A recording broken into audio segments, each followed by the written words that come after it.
My name is Ted Wikinson. Many years ago, I did, in fact, live in San Francisco. I actually brought a token from years past. This is a picture of myself and my late first wife and our baby, Kwani, who's now 45. So this was taken in San Francisco at the house that we had just purchased, 123 Webster Street, which is, sure, if you can, we can pass it around. Just because you won't be able to really appreciate it until you take a good look at it and check out the fashion, the bell bottoms and the pants and the whole nine. But that was a moment in time. It had been legal for several years to marry across races. We got married in 1971. And in San Francisco, it was completely, totally accepted in most of the city. And so we were right on the edge of what became an urban renewal zone. And I don't want to make this about me. I want to set the context for the dispossession of the black community in San Francisco. And it wasn't by accident. It was absolutely by design, years and years of federal policy, redlining. And in the end, in the late 60s, there was money available from, I don't know if HUD was even in existence then, it might have been Housing and Urban, no, what did they call it? Health, Education, and Welfare.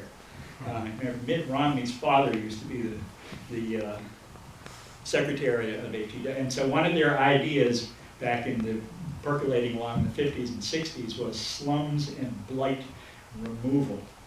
And so San Francisco, through their powerful mayor at the time, got many millions of dollars. And they ended up bulldozing block after block after block of beautiful buildings like you saw in that movie. There was a totally vibrant African-American community. People lived there, they owned homes, there were businesses all up and down Lower Fillmore Street, the kinds of little storefront businesses that you'd expect anywhere, and it ended up getting flattened, and the people were relocated, most of the people who lived there, to Hunters Point, including my late mother-in-law, Ms. Bertie May, who used to live in one of the projects, as they used to be called, housing authority projects in San Francisco. That one was demolished, blown up, just like Pruitt-Igoe in St. Louis and Cabrini Green in Chicago, and many other places. And the larger context was ethnic cleansing, moving dark-skinned people out of this area in the middle of San Francisco, it used to be called the Western Addition, to make room for what? For gentrification, for business development, quote unquote, for the dominant white culture to come in with a vengeance.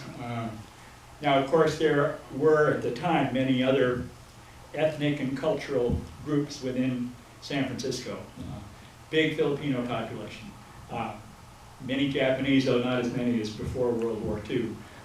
Lots of Chinese people, lots of Latinos, and there was a thriving African-American community that was forcibly relocated and put in projects out on Hunters Point, right next to the Navy Yard, and indeed it was horribly polluted, though most people didn't know it at the time. They actually did put together the first atomic bomb that was dropped on Hiroshima, right there at that Hunters Point Navy Yard, and loaded it on, I think it was the USS Indianapolis, the ship that actually took it all the way to wherever the planes took off from, Saipan or Tinian, and then the Indianapolis went on, was sunk by a Japanese torpedo boat, and the surviving sailors were, nobody knew that it was a secret mission, and so nobody knew that the ship had gone down. Anyway, all of that started there at Hunters Point. So of course there was atomic residue and pollution and dust. I mean, there's so much to unpack from that film. The scene of the little black girl and the guys in spacesuits picking up the, I mean, that was, it may have been metaphorical, but goddamn close to the truth. And so a lot of the context for this movie absolutely happened. And the sense of dispossession, the loss of land, of permanence, of place, of ownership, of housing, was just ripped away from the African American community. And some folks went across to Oakland because there was more public housing available there. Hunters Point was just god-awful, cold. I don't know if you remember Candlestick Park. It used to be a baseball stadium. That was out on the west end, south end of Hunters Point, and it was notoriously cold and foggy and windy. Well, it was even worse right up on the hill where all the projects were. I've been in those projects many times. And so, wow. Beyond that, what can I say? You looked at the winners and losers in San Francisco. It was an amazingly diverse city 45, 50 years ago, culturally diverse, sexually diverse. So who did well? Well, certainly not the African Americans who used to live there. Hispanic people who used to live predominantly in the Mission District have pretty much been priced out, but there was never the real hard-edged, let's get rid of these colored people approach as there was focused on the Western Addition. The predominantly gay community around Castro Street continues to thrive and to do very well. Not coincidentally, that community is still overwhelmingly European American, or at least not dark enough skin to scare most of the Euros around there. And so they did well. Japanese people after the war, the subtext, well, one of the parts of the plot of the movie was, where did the house come from? How did people get there? Well, indeed, there was a lot of housing available after the Japanese people, Japanese Americans, had been forcibly dislocated and put in concentration camps, might as well say.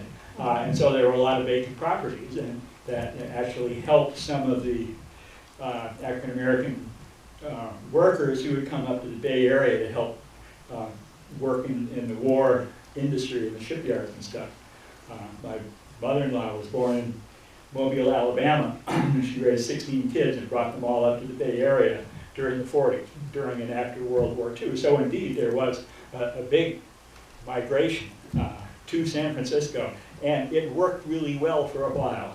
I'll never forget being at a small children's playground at Golden Gate Park as a parent, watching my kids playing, and there was an absolute total rainbow of colors and cultures and people talking with multiple languages, Tagalog and on and on and on. And that was, I felt so welcome there, and so it was wonderful. It was the way the world should be, and perhaps the way I thought that my wife and I were making some small step toward, we used to call it integration, but that term is freighted these days. In any case, that was then. And then came the big push for urban renewal. And things changed radically after that. And so much, wow. The detailing in some of the houses there were a couple of scenes in the movie, high ceilings at my little house there on Webster Street. It was a mid-original 1888 Victorian cottage, so-called, that had survived the earthquake and fire. And it had all of the big bullnose cove molding around the ceilings, cast plaster rosette around where the gas fixture used to be. There's quick vignette there. There are also earthquakes in San Francisco, and the baby was maybe 2 or so. My wife wasn't there at the time, and she was maybe out with her girlfriends, but I was there with 6 kids in the house, and there was an earthquake, and then there was another earthquake, and plaster dust started coming down from the ceiling. And I looked up and saw this pretty rosette up on the ceiling right over the bed in the bedroom where the baby was sleeping. And so I picked the baby up, got the other kids up, took them outside and put them in my van, which was parked outside. And then a much bigger quake hit, and sure enough, the rosette fell down. So a little slice of life from San Francisco.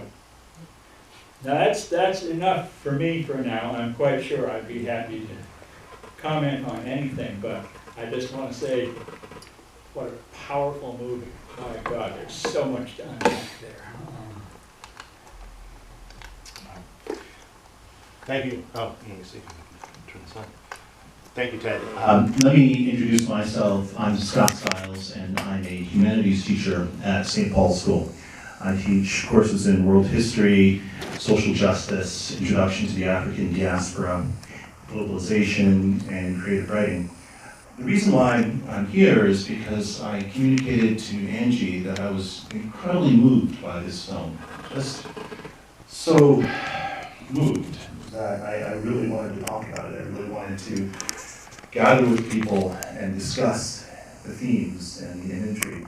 And so I approach this film from a teacher's perspective, one of asking questions and thinking about themes and illusions and universal human values and existential issues and questions that we tend to ask ourselves as people. So what I wanted to do is just raise a number of questions for us to consider. I wrote them all down here, and this is not even all ones that I have, but just to get us started here.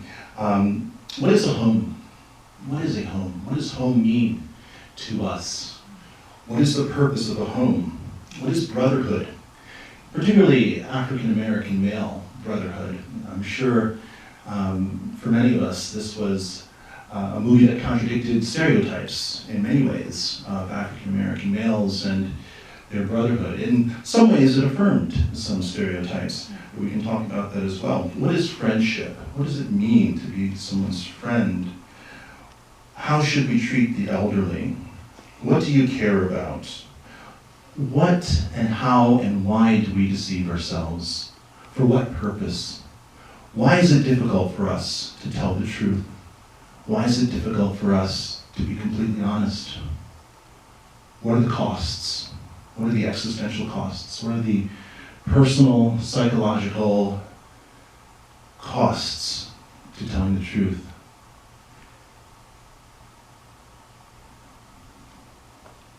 What does Kofi represent? Why do the whites in the movie tend to say man to all the blacks at the end of their sentences or their questions? What are the economic conditions? What were the economic conditions? The larger conditions in the country that possibly forced Mont and Jimmy to skateboard to work rather than to drive to work or to bike to work, rent a car, whatever. How and why do we succumb to peer pressure? Why can't we stand our ground against the pressure that our friends and our social groups place upon us? How do environmental issues affect people of color seemingly disproportionately?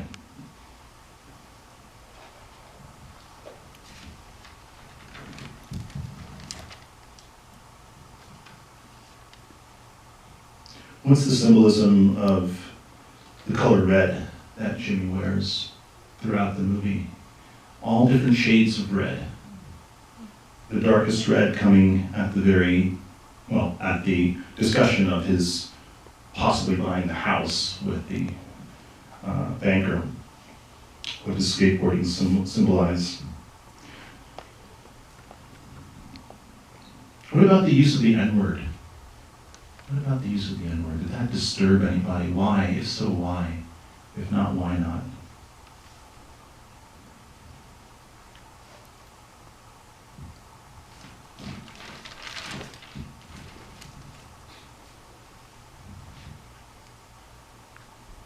Yeah. Let's stop right there. Let's stop. I love it.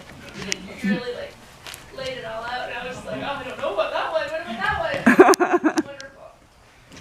That's what we do in class a lot. We ask questions. We don't necessarily pose answers. We want the kids to talk themselves. Not that you're kids, of course, but we want you guys to communicate your feelings to us and for us to discuss these questions and history too. That's an incredible, incredible history that none of us, or very few of us, would have known had you not communicated that to us. I've been to San Francisco a few times and I've noticed a lot of quirky things, like a naked man sitting on the seat. I've seen that. I've seen buskers in the streets. One troubling thing I'll say that made this movie very moving for me is the last time I was in San Francisco visiting my sister. She used to live in San Francisco, moved to Oakland because of the increasing costs, but she was there for about good 8 years. I was the only black man I saw in downtown San Francisco.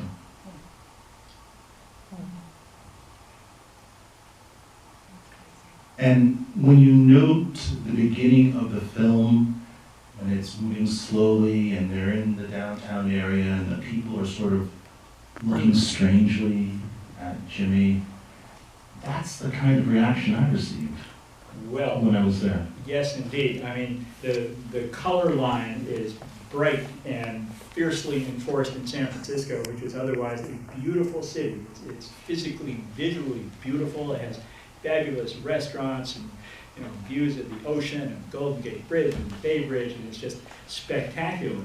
But if you are dark-skinned, you are not welcome there. That was true 50 years ago, and apparently it's just as true today. Part of the excuse now is economic. Well, who can afford to live there? Only the rich, white, high-tech wonks who commute down to Silicon Valley every day. And there is some truth to that, but that sort of economic justification has been used for hundreds of years in this country to dispossess people, to otherize people, and especially to stigmatize African Americans. So we've said enough. What do you guys think? Yeah.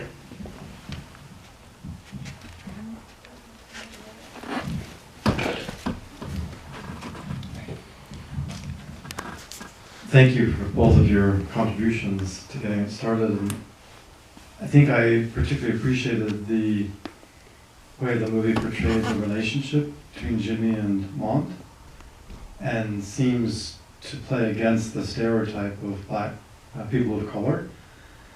And so often we get a narrow definition of what that stereotype is, very urban, very, and it played out a little bit in the group of people across the street that were defining a more typical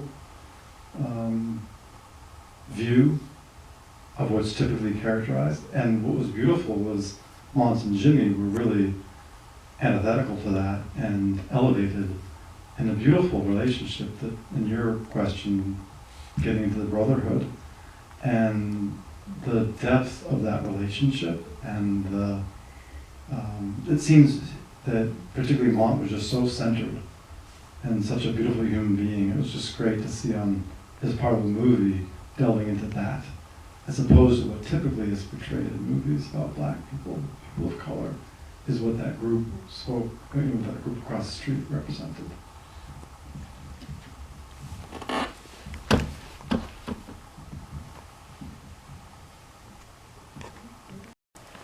So the movie really connected with me. I'm from DC, born and raised, so I know what it's like living in a large city, and I really connected with hearing him talk to the two girls on the bus who are just trashing the city. They're transplants and have no real connection or love for the streets, the bricks that make up a house, the signs, the sounds, the smells, and have no real connection or right to hate what they don't love. Like I love my home DC.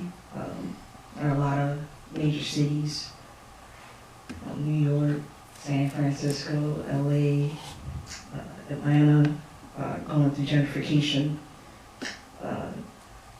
pushing people out of their homes, erasing the identity of the native people of the city who helped build it, who helped bring that culture there, that brought money, and these new people who were taking homes and taking history and erasing history away. Give me one of your questions, I can answer one. Hopefully that sparks some discussion. We don't have to be shy. Well, before we get to that, can I also offer an opinion? Yeah, I don't want to talk. Stop talking the thing. Good evening, everyone. I'm originally from Brooklyn, New York. My name is Myra. Also worked at St. Paul's. There you go. And I grew up in the Fort Greene section of Brooklyn. When I was growing up, it was nothing but Black and Latino families. My parents had the wherewithal and the vision to buy the brownstone that we lived in. But over the years, a lot of people went out. They sold their properties, and everybody was heading to Long Island. That was like sort of the mecca of going to Long Island. And as time progressed and I guess gas prices went up, you have more people that wanted to come back. And that whole process of gentrification has taken place in recent years. There are certain areas in that part of the city, in that part of the borough, that are now totally white. I mean, I never saw a white person in my area when I was growing up, except for that one girl that was like down the corner and around the block, and I was like the one person that I knew for many years when I was growing up. And now, I mean, you know, we're very close to where the Barclays Center is, and I remember many families that, because of eminent domain, were pushed out. And that is a whole different area. And when you talk about history, I can tell you what happened in the 70s, and what store used to be here, and what store used to be there, and what family used to live in that brownstone, and what family used to live in this place.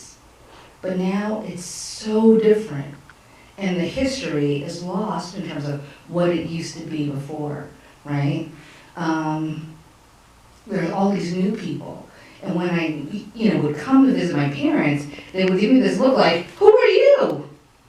What are you doing here on this block? Because there are not very many of you on this block now. And I'm like, this is my home. This is my home, whether you like it or not. And my sister, who still lives in the New York City area, when she had a family of her own, couldn't afford to live where we grew up. So now she lives in New Jersey and she commutes into the city every day.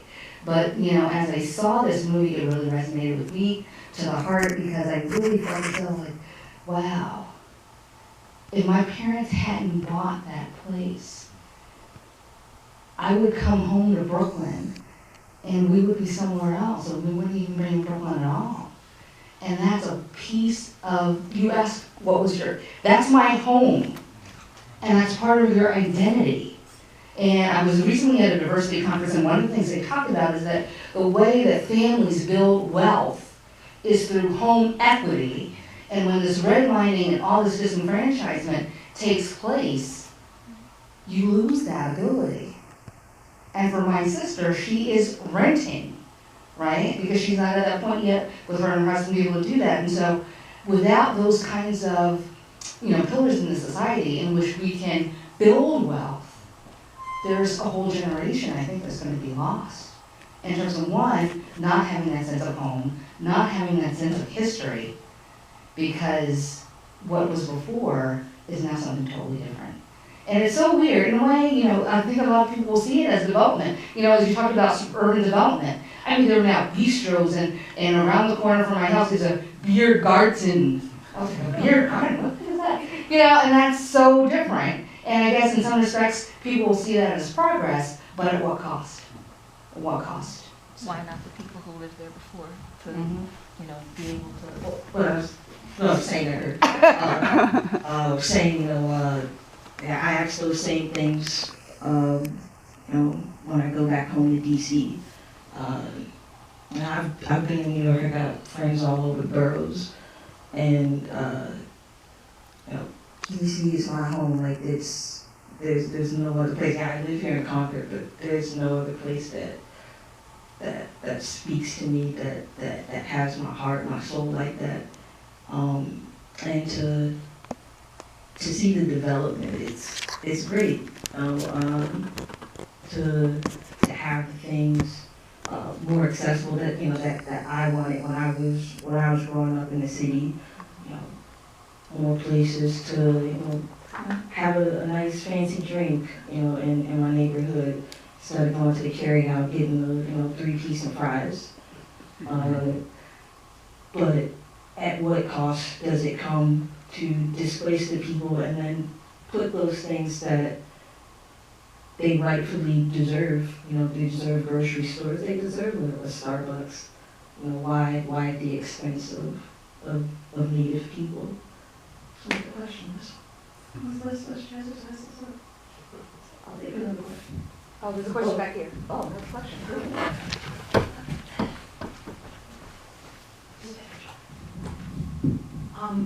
You asked about why do we lie to ourselves. And as I was watching the movie, I think the reason why Jimmy lied was because he so wanted his grandfather to have built the house. He didn't want to be in the house because someone else was moved out. Because they talked about the Japanese being asked to leave the city, which meant someone was pushed out and then they stepped in. And the idea of coming into a place that someone had been moved out was too hard to accept. So it's so much easier to have Grandpa build the house, because then it was theirs. They weren't filling something that had been vacated. And I think that's why we lie to ourselves, because facing that truth is too hard. And you asked about what makes a home. I'm from Bay Ridge. And I grew up in a part of Brooklyn where there were more Norwegians than in Oslo, Norway. So that was the only thing I sort of knew as a child. But then we moved to Long Island because we had arrived. I have lived in many places. I moved to Concord in 2009. I can tell you in 2019, I finally found home. And for me, home is about my neighbors who take care of me. It's about someone who shovels my driveway out without even asking, because he doesn't want me to be so cold. It's about an elementary school across the street where I get to watch 5-year-olds go to school for the first time and everybody's crying. So is home a place, or is home a place where you can find relationships? And I think for Jimmy, that was what his aunt was trying to tell him in some ways. It isn't about the building. Now the question is, what did he find? Anyway.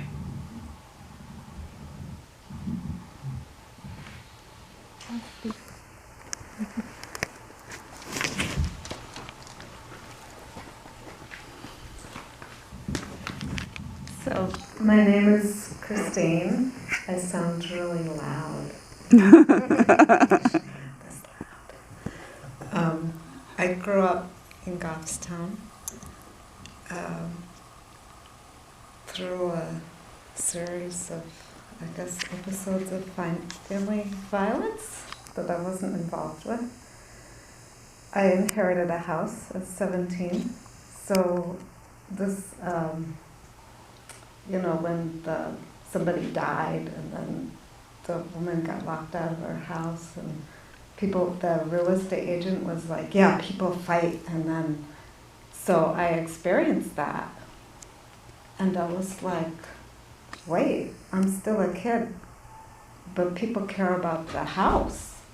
Like, so I was fortunate to have Bob Morrill as my dad's attorney. He was very young then. He went on to become a Superior Court Justice, I think, and he's a really good mediator, but back then he was young, and he respected me, and he listened to me, and I was so disgusted by the fighting over what should have been a home that I auctioned everything off, like everything.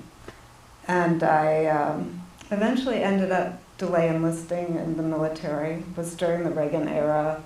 Social Security was cut for people who had missed the boat on a deadline to get benefits through college, no matter how much their family had paid into it.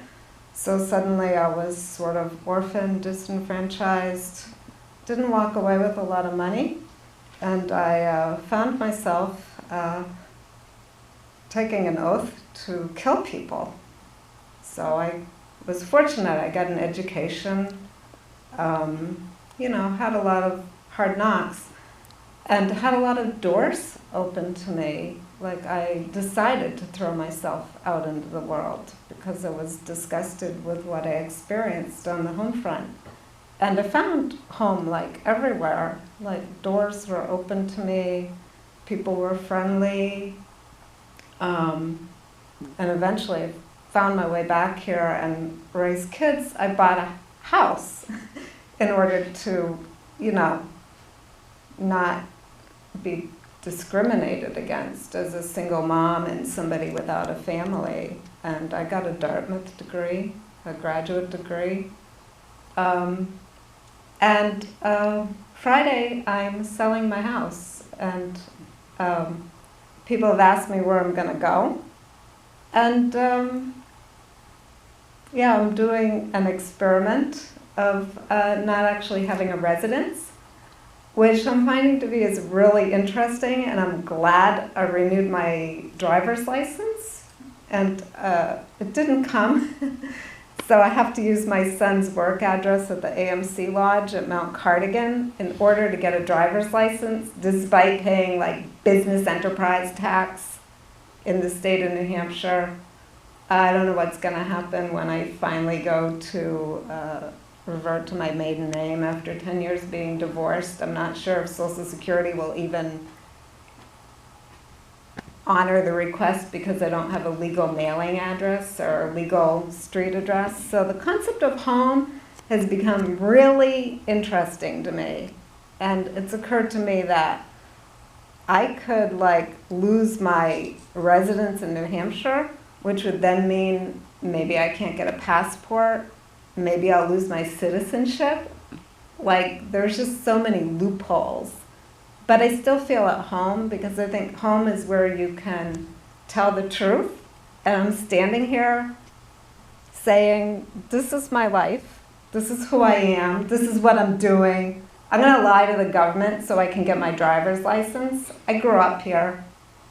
And yeah, I think home is where you can speak your truth, where you can cry your tears, where you can dance your joy, and where you can break down the walls of who you're expected to be and just be who you are.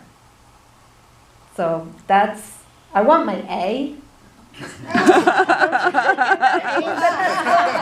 My mother tried to lie me into St. Paul's, and I'm so glad I wasn't accepted because I think when I was orphaned, I got this like scholarship to Boston College, and I lasted like 2 months. I was not, people were that was a door that was open to me. People wanted to take me into their home, and I was like,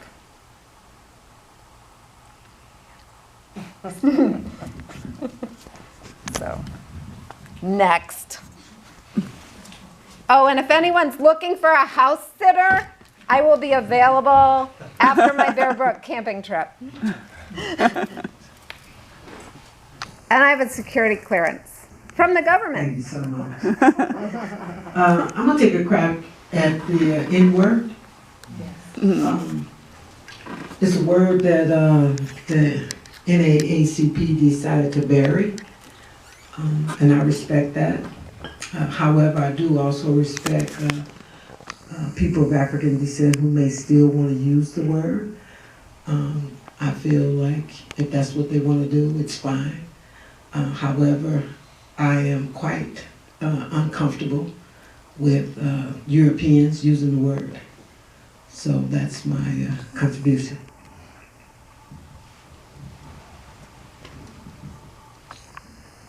Thank you, Brenda. That's a good addition. A couple of quick off-the-wall observations on home ownership. money, wealth, power in America historically that has so aggressively been denied the African American community. Recently, I think it was the Federal Reserve in Boston who conducted a survey looking at median household wealth, that is net wealth, and for European American families in the Boston area, it was almost 247,000, 246 and change, because most white families in the Boston area own homes which have typically been passed down from generation to generation, which is a powerful mechanism that has overwhelmingly benefited the white community. Same study, median net household wealth for black families in the Boston area, $8. $8, yes, that is the case. Because massive lack of home ownership. Back to San Francisco for a minute, when Tina and I bought the house back in the early 1970s, the purchase price was $15,000. And they said, well, you have to come up with 10% down. Well, I didn't have $1,500. And so we negotiated, and I signed a 6-month lease with option to buy, so I could save the other $750 and scrape together the $1,500 down payment. Did that, bought the house. The last appraisal that I saw, the house still exists, by the way. You can drive down Webster Street today, and there it is, 123 Webster Street, just the way it was 50 years ago when we were there. Current value is $1.5 million from $15,000, and so that's the arithmetic gets crazy. I think that's a 10,000% increase in the price of the house, and that is why so many people can no longer live in San Francisco, especially people of color who don't have inherited generational wealth. Three things. One is, you're right, the microphone is really loud. One is, it's interesting, I grew up in a touristy town in Maine, and the big story there too is that people who grew up there, especially working class families, can't afford to live there anymore. It's just a matter of economics and affluence and second homes and all that. So that's kind of interesting. And I was curious about your question about, there's so many questions. And I hope we get to the color of the red because I hadn't thought about that one. But the one about why they call each other, why they say man at the end, and I'm curious to know your perspective on that. It's something that I've always found rather awkward in any context. I have a couple of colleagues who do that with each other, and I'm finding it awkward just as a gender thing. Like when two guys are like, oh man, and it strikes me that people do it to kind of be cool or to be brotherly, but I don't know. I'd really like to hear other people's perspective on why people put that at the end of the questions or the statements.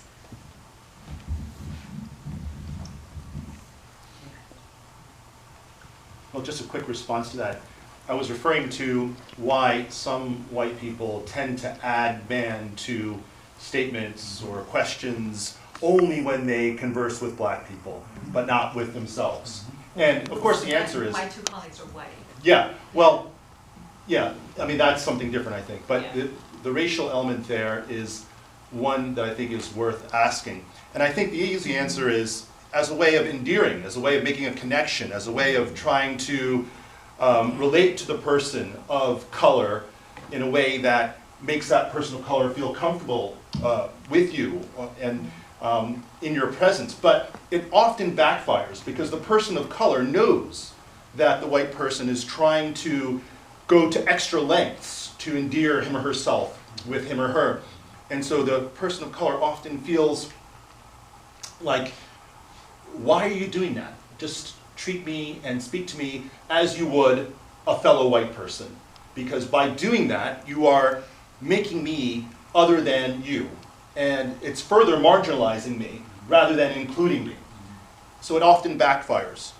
And that's something that I think some whites are not aware of. Yeah, that's spot on, and there's a great deal that most of us whites are simply not aware of.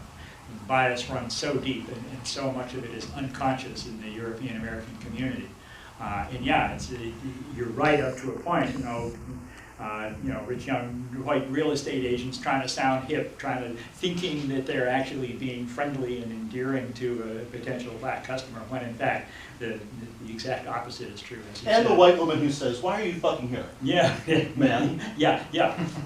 She adds the man. They add the man, sure, Yeah. sure, just colloquial. I have a response to that too.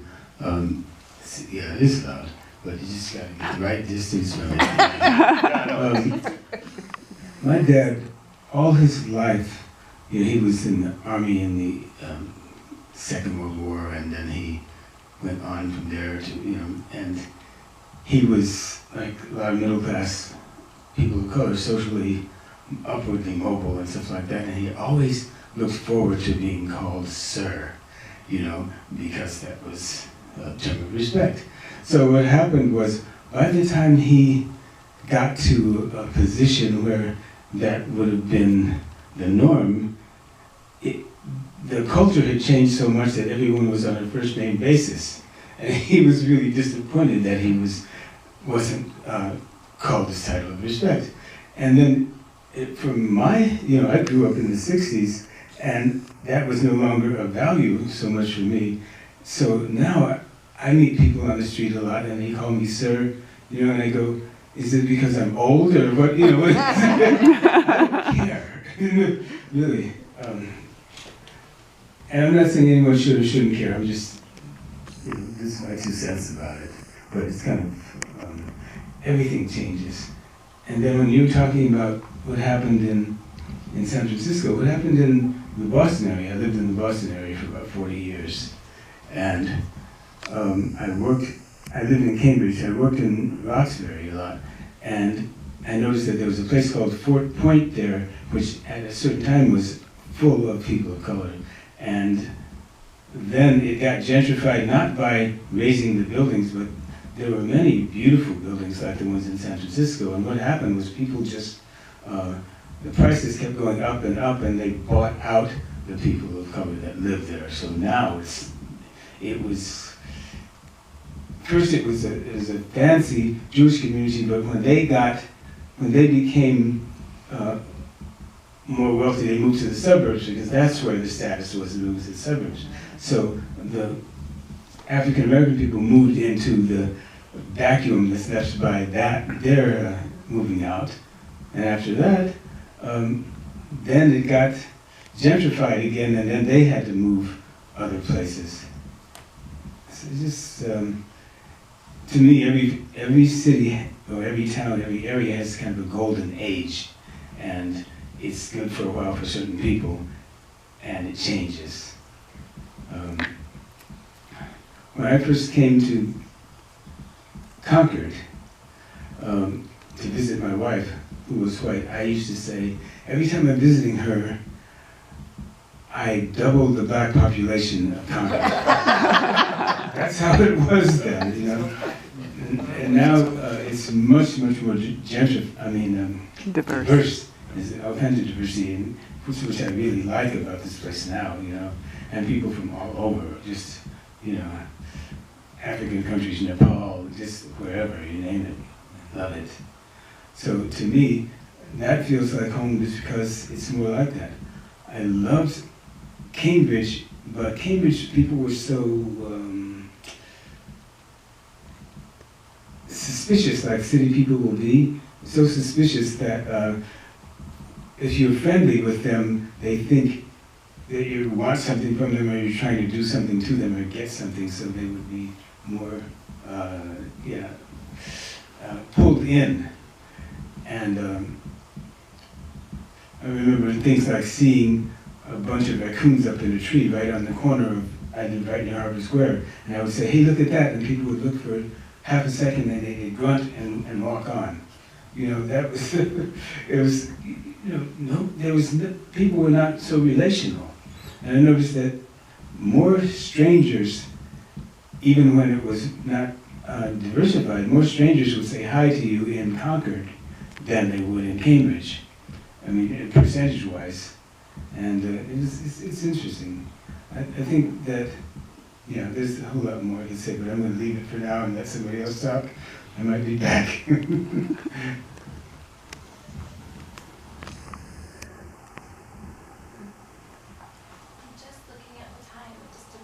helpful for everyone in the audience knowing, maybe you can reveal what you think about the red color, but I'm wondering if we, even if we wrap it up after some final remarks, that if people want to linger in the lobby, but it is movie 30. Is it in the movie?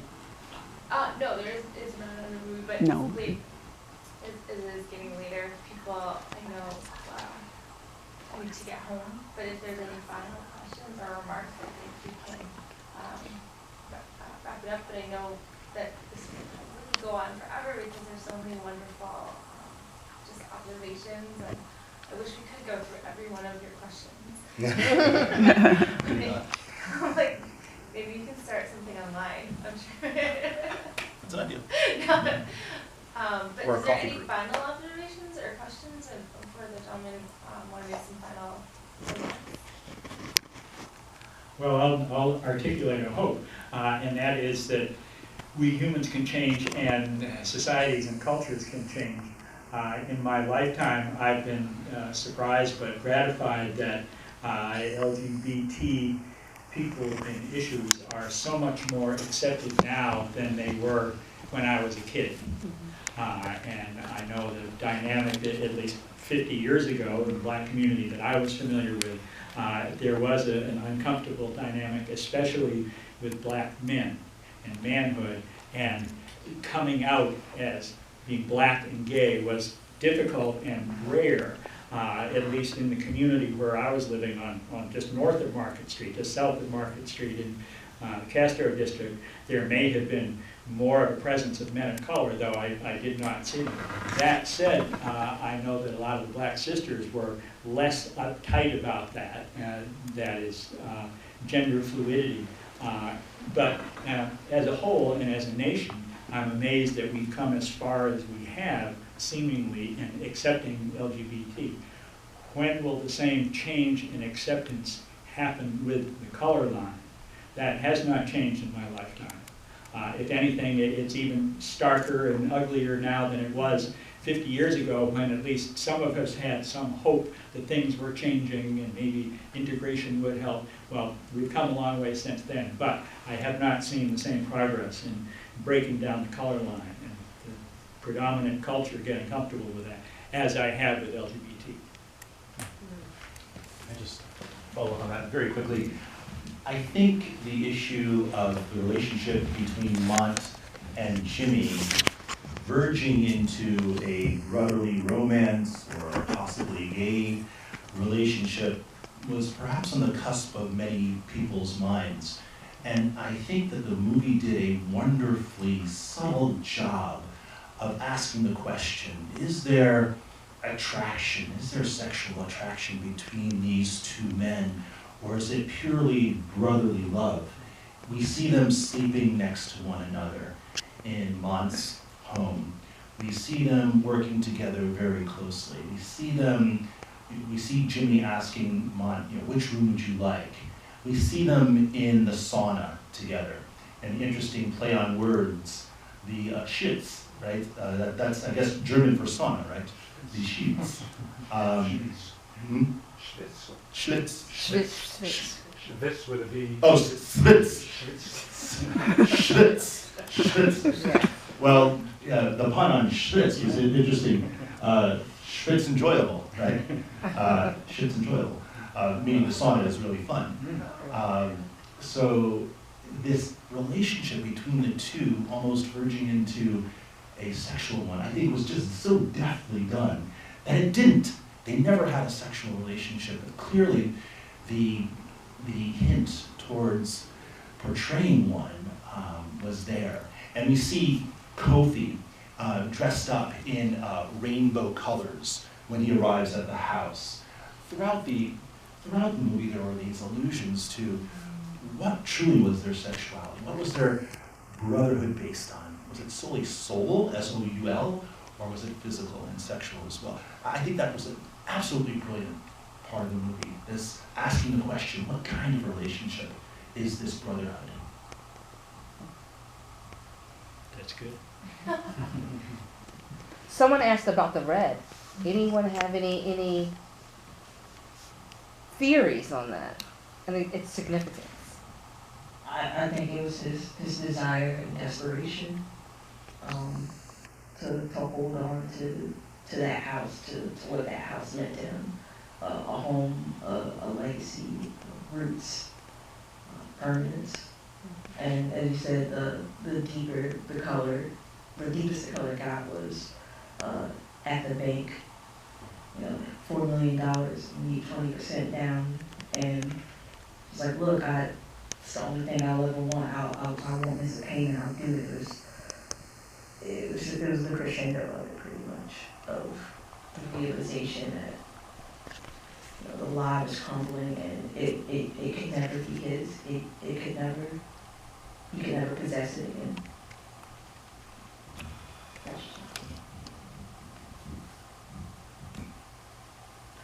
Red is a color that generates emotion. It generates either positive or negative emotion. Either emotions of love and emotions of caring, passion, or hatred. And perhaps Joe Talbot was trying to make us think about, what do we think about Jimmy? Are we angry? Are we critical? Are we sympathetic? How do we understand him? How should we understand him? Should we feel sorry for him? Should we feel like he ought to grow up and pull himself up by the bootstraps and get a real job? How should we think about him? Perhaps is why red was used throughout, to garner some reaction. Female politicians always seem to wear red. Take a look at what, just pay attention to that sometime. I mean, they're trying to say something too, but I don't know.